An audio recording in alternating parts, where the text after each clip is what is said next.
Welcome to this common sacred space. Common because we are all welcome.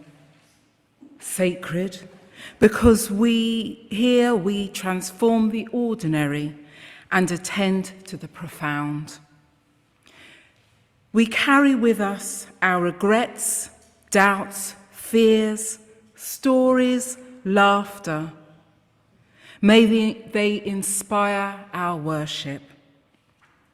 Above all, may we each meet what we need most to find on this day, in this common sacred space. In a world beset by troubles that seem eternal and insoluble, sometimes the only thing we can do is be still for a moment, to remind ourselves what is real. The sun that rose again this morning, the dirt beneath our feet, the air whispering in and out of our lungs.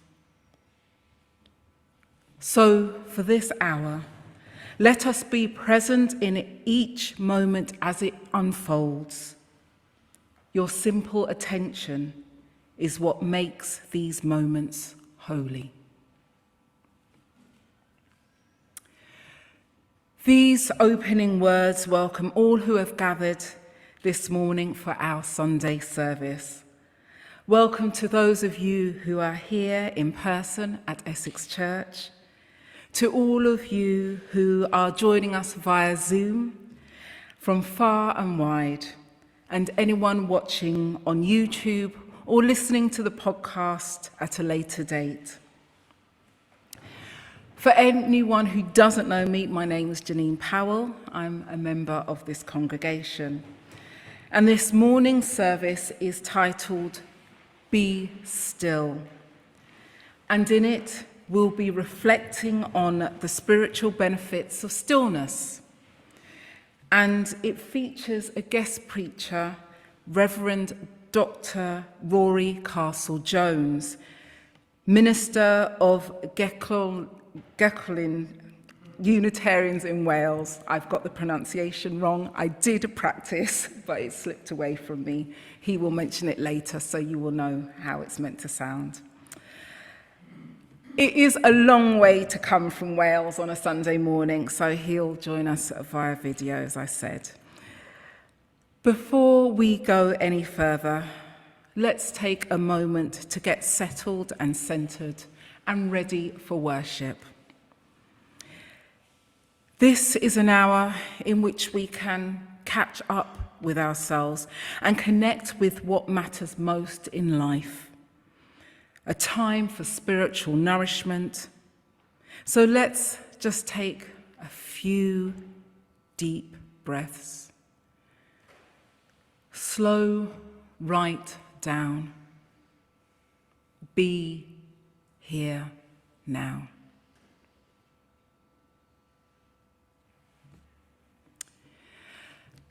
Let's light our chalice flame now, as we do each week. This simple ritual connects us in solidarity with Unitarians and Unitarian Universalists the world over, and reminds us of the proud and historic progressive religious tradition of which this gathering is part.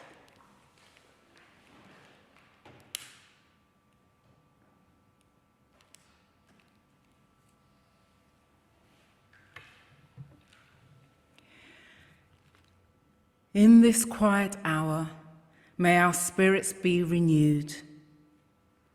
In this gathering of friends, may we be ready to extend ourselves to those in need and with trust to receive the hand that is offered.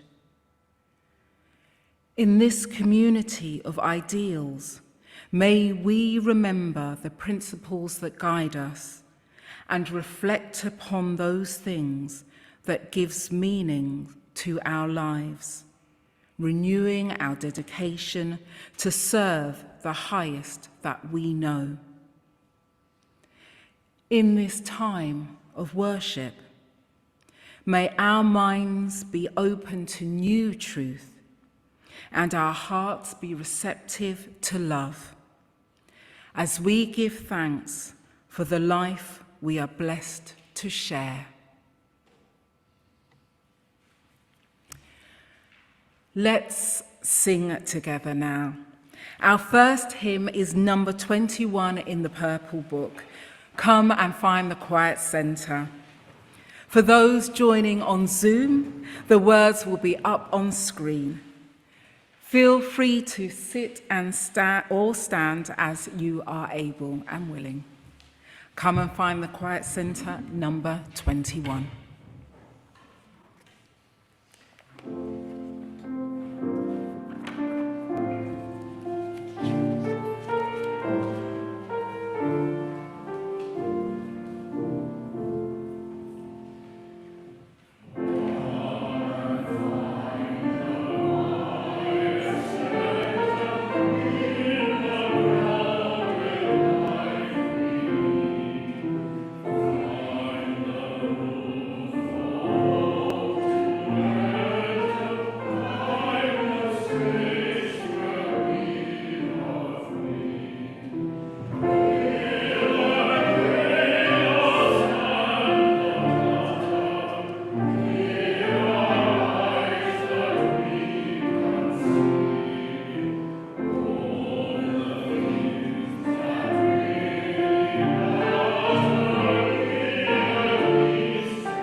Thank you.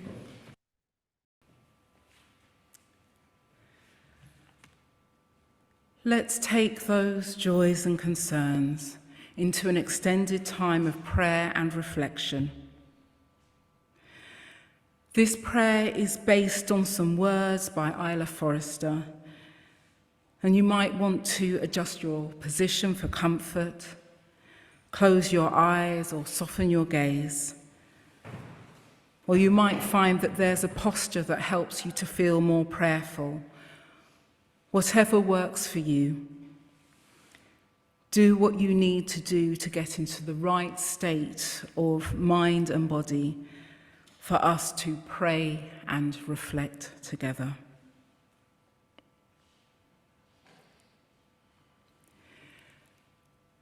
Spirit of life, God of all love, in whom we live and move and have our being, we turn our full attention to you, the light within and without, as we tune into the depths of this life and the greater wisdom to which and through which we are all intimately connected.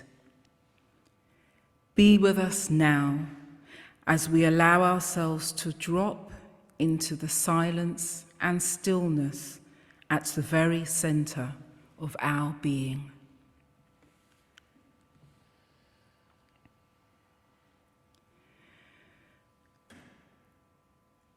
We gather here to be quiet and to pray, to find a time for our inner selves, our souls and spirits which lie hidden and often neglected within us. Let us now sit quietly and wait for the voice within us. Let us simply listen and be still for a while.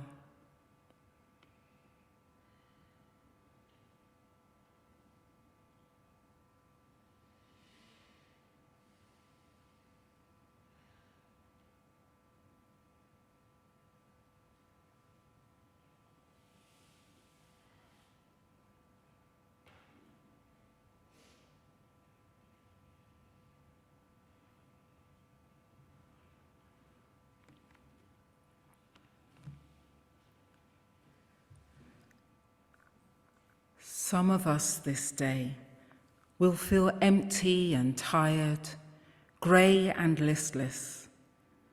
But emptiness and tiredness are also prayer, a cry for spiritual food and an aching need for soothing refreshment and strength to go on.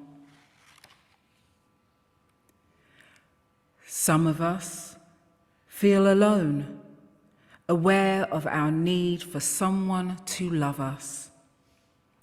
This too is prayer without words, a longing and a sorrow which seeks for the healing spirit of love, the embrace of God's concern for us in spirit and in soul, and in the practical hands of caring people. Some of us are happy enough, some content, some have hope and plans for tomorrow. All these are prayers, prayers of giving, prayers of gratitude, prayers of creating thought and dreams. So let us gather with our wordless prayers, prayers of our inner selves, our inner truth. May the universal spirit be with us in these prayers, sustaining them and enabling us to grow more aware of our wordless selves. May we be aware of the waters of our own spirit, which are always there for us to drink if we will sit still, wait, and listen. And in a few moments of shared silence and stillness now, may we speak inwardly some of those deepest prayers of our hearts, the joys and sorrows we came in carrying in our own lives and the lives of the wider world. Let us each lift up whatever is on our heart this day and silently ask for what we most need.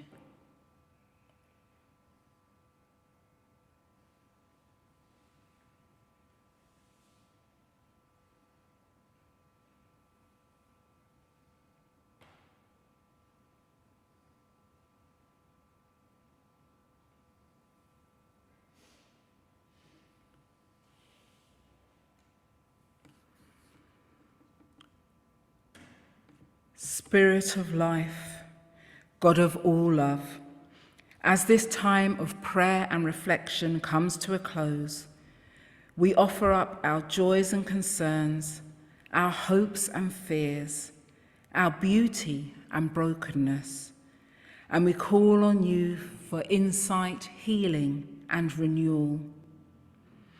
As we look forward now to the coming week, help us to live well each day and be our best selves, using our unique gifts in the service of love, justice, and peace. Amen.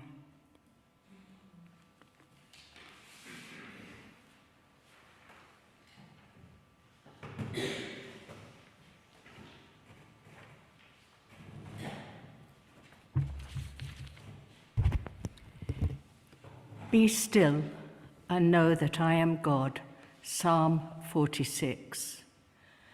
God is our refuge and strength, an ever-present help in trouble. Therefore we will not fear, though the earth give way and the mountains fall into the heart of the sea, though its waters roar and foam and the mountains quake with their surging. There is a river whose streams make glad the city of God, the holy place where the Most High dwells. God is within her, she will not break. God will help her at the break of day. Nations are in uproar, kingdoms fall. He lifts his voice, the earth melts. The Lord Almighty is with us, the God of Jacob is our fortress. Come and see what the Lord has done, the desolations he has brought on the earth. He makes wars cease to the ends of the earth. He breaks the bow and shatters the spear. He burns the shields with fire. He says, "Be still and know that I am God. I will be exalted among the nations. I will be exalted in the earth. The Lord Almighty is with us. The God of Jacob is our fortress."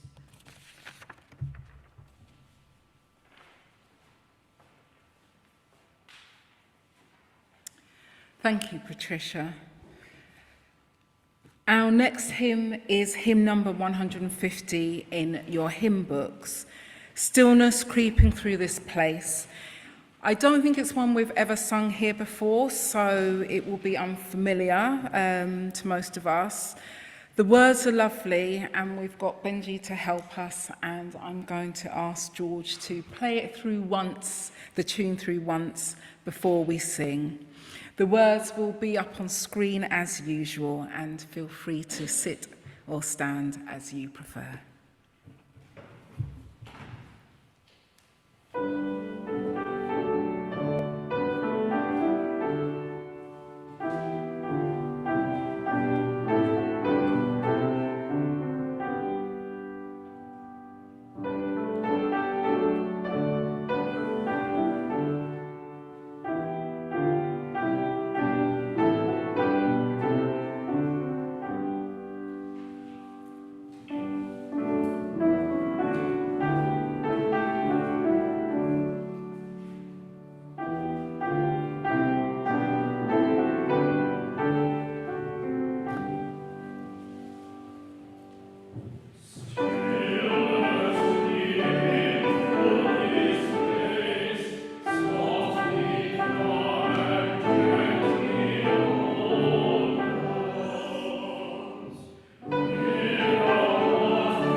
This reading is called My Support is in the Mountain by the late Reverend Irion Phillips, who was a minister both of your church in Kensington and mine, Gellion Chapel in South Wales.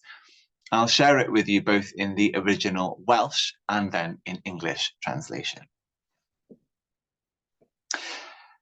Mae fy nghymorth yn y mynydd, lle caf iachad o'r clwyfau daearol sydd arnaf.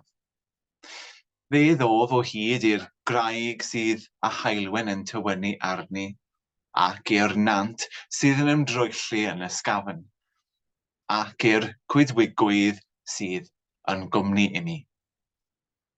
Felly, rhaid i mi aros am amser maith, hyd medraf dyfu o'r graig, ac hyd nes bod y nant yn rhedeg ynof a thrwof, ac hyd nes na allaf rannu fy hunan oddi wrth un o'r coed sydd o'n hamgylch. Yna, fe o'n nad oes dim yn cyffordd â mi, nac yn gwneud i mi rhedeg i ffwrdd.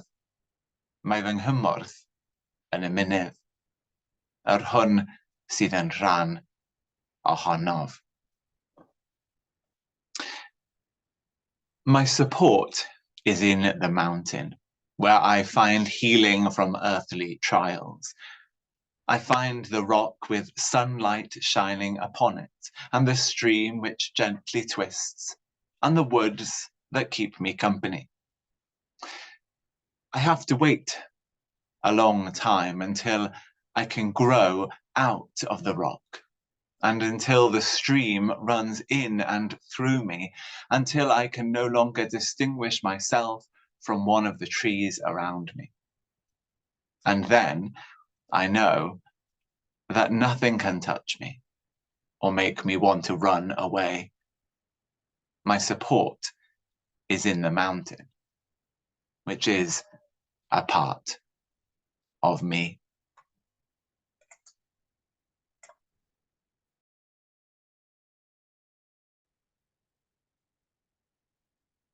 Thanks, Rory. Lovely to hear that in the Welsh language and the English language too. So we're moving into a time of meditation now. I'm going to share a poem titled Keeping Quiet by Pablo Neruda. This poem speaks of how the world might be transformed by stillness. And the poem will take us into 3 minutes of silence. The silence will end with our bell, and then we'll hear some music for our continued meditation. So let's do what we need to do to get ourselves comfortable, maybe adjusting your position or putting down anything you don't need. You might put your feet on the floor to ground yourselves if that helps you, or close your eyes, maybe soften your gaze. As we always say, these words are just an offering, and you can use this time to meditate in your own way. Keeping Quiet by Pablo Neruda. Now we will count to 12, and we will all keep still for once on the face of the earth. Let's not speak in any language. Let's stop for a second and not move our arms so much. It would be an exotic moment, without rush, without engines. We would all be together in a sudden strangeness.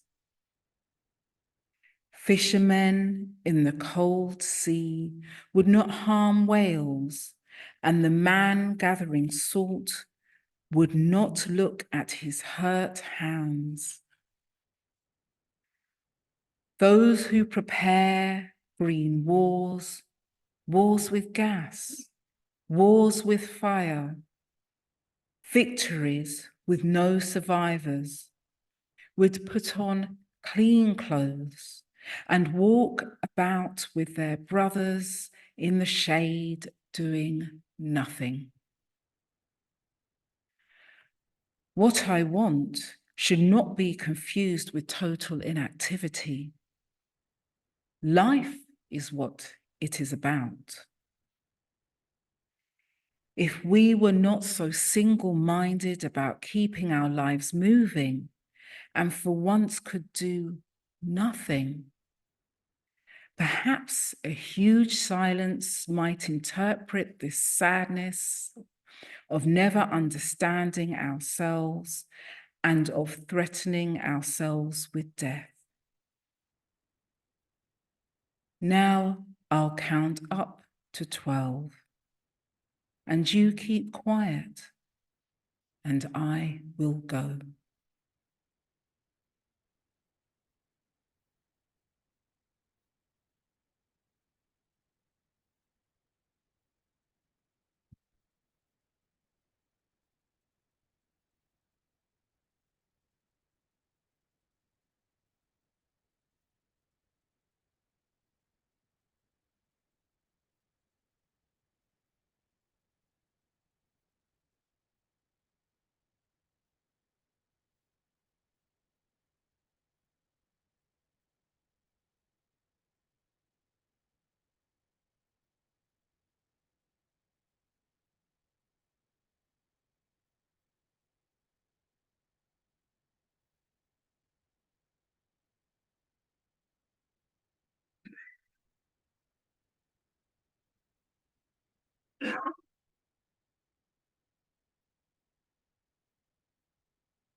Necessary stillness.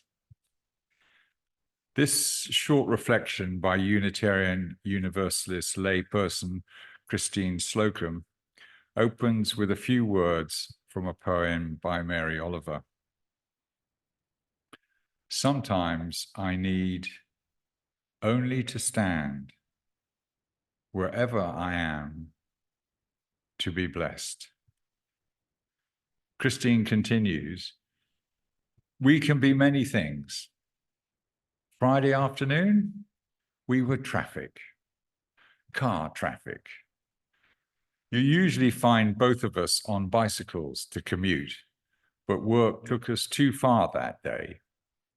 My colleague lives on the way, so I offered to drive. At day's end, we were departing downtown. Theoretically, we were heading towards his home. In practice, we lingered on the same block, advancing 1 car length per light change. It felt like the street was doing an award-winning performance of a parking lot. I had tried to bypass the highways by cutting through downtown, but a street was closed and the traffic lights were out of sync. It took time. There was not a single indication of frustration in my colleague's body, words or demeanor. I didn't have to be elsewhere for a while. Conversation came easily. I do enjoy his companionship. At the same time, I felt guilty for how long it was taking. Reflecting on the experience, I realized that I wasn't impatient for impatience' sake. It was more that I feel almost a moral obligation towards advancement. It's all progress, improvement, efficiency, the next thing. It's capitalism. It's white supremacy. It's a deeply and viscerally internalized cultural ethic towards forward momentum. It permeates my entire perspective. My discomfort was the dissonance of failing to meet that expectation. There I am, present in necessary stillness, and my body tingles with a version of the same anxiety I feel when I sense my career is stagnating, or I'm failing to become better in all the ways our society suggests we should. Miles per hour or milestones per lifetime, it all feels the same. When I could be present in the moment, sitting in the car, relaxing my sense of obligation towards speed. That let me recognize the true experience, good company and conversation. Connection makes life rich. And this mindset towards progress sets me up to miss it. What other circumstances am I failing to recognize when I don't embrace the necessary stillness? Where else am I failing to see that the need to exist in the moment is a required part of whatever journey I'm taking? When else am I failing to understand that maybe life doesn't have to be ever upward in order to be well lived? Christine concludes with a few words of prayer. May patience teach us presence. May presence show us all of the blessings of the moment and keep our attention on what truly matters.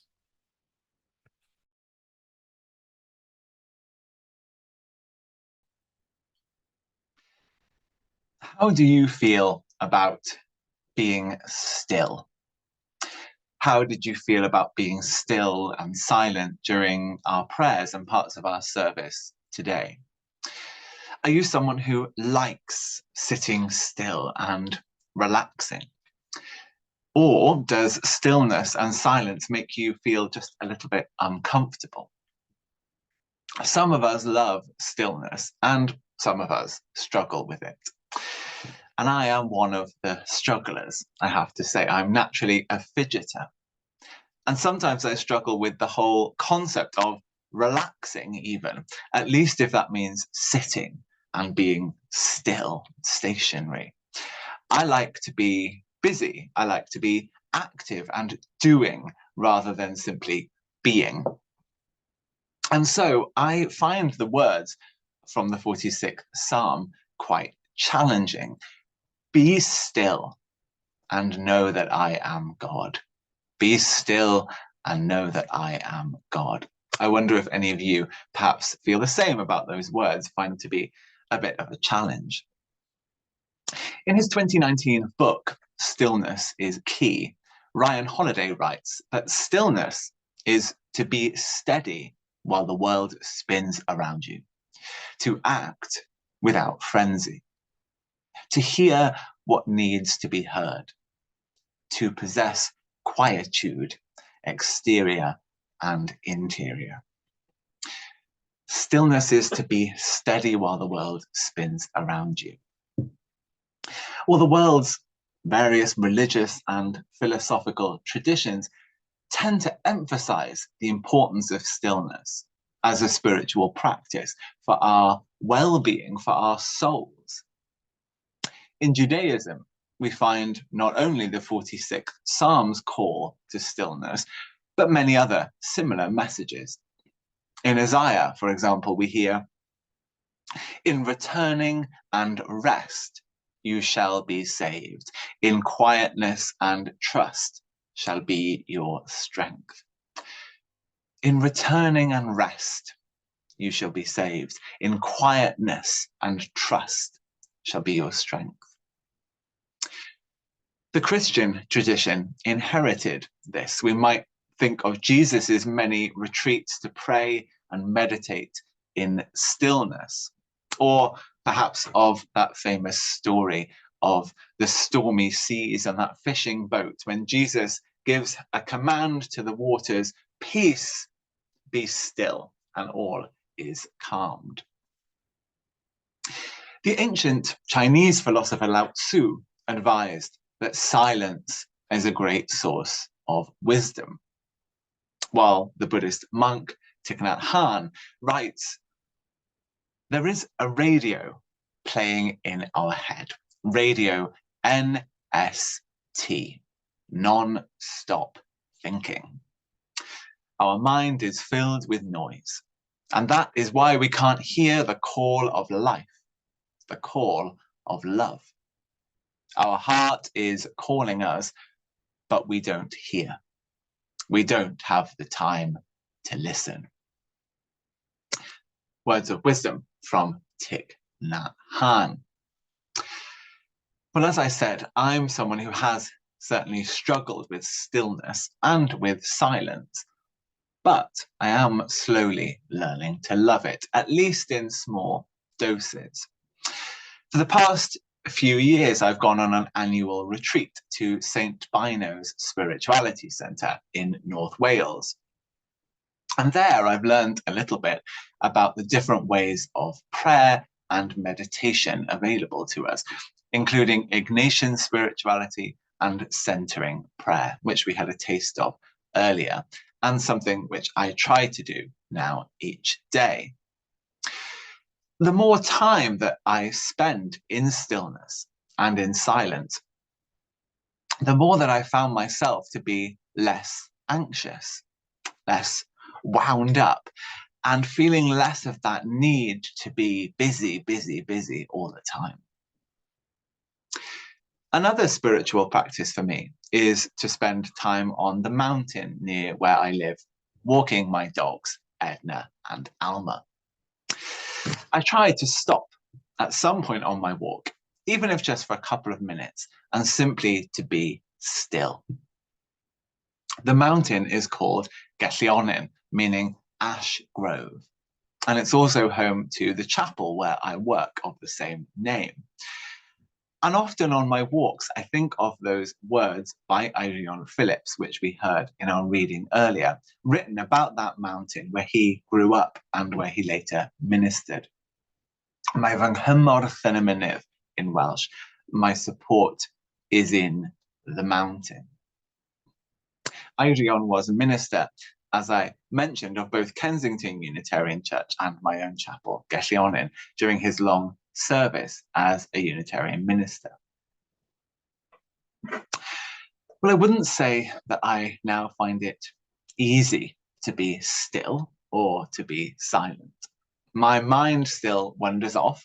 I still find it hard to focus sometimes, and almost impossible to sit still quite a lot of the time. But the more I practice, the easier and more rewarding it becomes. And the times in my day when I am still are the times when I feel closest to God, to the divine, when I feel most at peace, most relaxed, most fulfilled. In the 46th Psalm, God invites us, calls us to be still in the context of a world filled with noise and conflict and war. So whether we're experiencing a period of happiness, calm and fulfillment in our lives at the moment, or a time of chaos and confusion and sorrow, God invites us to be still. This week, I want to invite all of us to pay attention to the moments of stillness in our lives, or to the lack of them, to notice when we're still and to notice how that feels, and to consider whether perhaps we need more stillness in our lives. Whether that's to know God, as the 46th Psalm says, or to hear our heart, as Thich Nhat Hanh put it, or to find that support that we need, as Jeannene Phillips did and as I do, up on the mountain. We bring our address today to a close by returning once more to those words of the 46th Psalm. God is our refuge and strength, an ever-present help in trouble. Therefore we will not fear, though the earth give way and the mountains fall into the heart of the sea, though its waters roar and foam, and the mountains quake with their surging. Be still and know that I am God. Amen.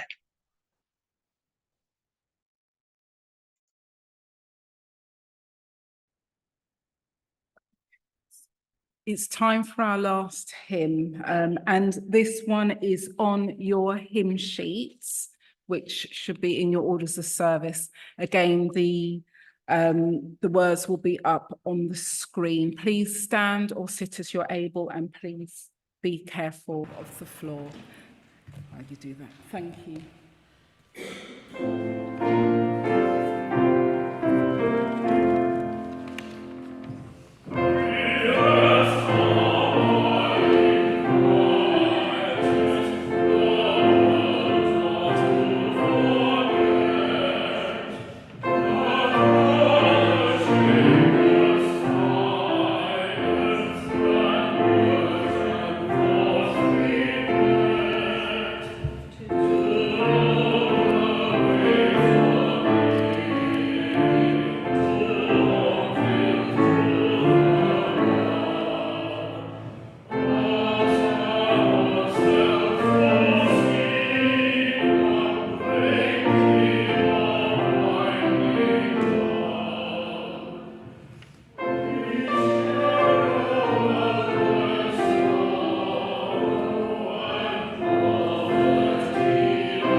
Thank you. Please be seated. Thanks to Rory for offering our address this morning. Thanks to Ramona for tech hosting and Cherie for co-hosting at home. Thanks to Benjie and George for the lovely music. And thanks to Patricia and John for reading. Thanks to Patricia also for greeting. And to Pat and John again for making coffee today. For those who are here in person, please stay for refreshments after the service, and that will be in the hall next door. And if you're joining on Zoom, please hang around for a chat with Cherie if you're able. If you're here in person, I invite you to stay for the Many Voices singing group with Gaynor and Tati later this afternoon. It's primarily an LGBTQ plus group, but all allies are welcome. Congregation members are free of charge, so do go along if you like to sing. Our online regular Heart and Soul gathering, it isn't happening tonight, but it will be online on Friday at 7 p.m. And this week's theme is consideration. Email Jane if you'd like to book a place for that. This week, we think that the in-person community singing is happening on Wednesday, but that's still to be confirmed. So if you are planning to come to that, please email Jane and she'll keep you updated. Sonia's near dance class will be here this Friday lunchtime. And next Sunday, we have a special occasion. We're celebrating the 250th anniversary of the founding of this congregation. Jane and Sarah will be co-leading a special service together, and there'll be a congregational bring and share lunch after the service. So look out for Liz. She's got a sign-up sheet, so you can let her know what you'll be bringing, so we don't all have 20 pots of hummus and nothing else. We're trying to find a date for another yoga session this month, but with the AGM and next week's lunch, this month is quite full. So Hannah, who leads that, wants to know if people would be willing to stay after Margaret's singing class on the 21st of April, that's in 2 Sundays' time, for a 45-minute yoga session from about 1:30 to 2:15. If you would, and you're interested in that, let me know, Jane know, or if you've got Hannah's details, let her know. And then if there's interest, then we'll do that. Otherwise, I think it will be maybe the following, the following time. There's time to still join up for this month's Better World Book Club. That's on Zoom at 7:30 on Sunday, the 28th of April. And this month's book is What's in a Name by Sheila Banerjee. A quick reminder that we've sent out emails to all members asking if you'd like to reaffirm your membership. We do this about once a year, and it's a Google form, and it's just very quick to fill in. If you have problems with that, filling out a Google form, let Jane or myself know, and we'll try and help you with that. If you've been attending and you're not a member, but you'd like to become a member, do speak to myself or Jane or any member of the committee. And there isn't a fee attached to that. It's just about saying, I'd like to give moral support and be here and a part of this congregation. Details of our various activities are printed on the back of your orders of service and are in the Friday email. So this congregation very much has a life outside of Sunday mornings. We encourage you to keep in touch, look out for each other, and do what you can to nurture supportive connections. I think that's all our announcements, and just time for some closing words and music. May we leave our time together with spirits uplifted and hearts enlivened, renewed in our quest for peace and justice, ready to face whatever comes our way, with trust in the steadfast love of the eternal. So may it be. Amen.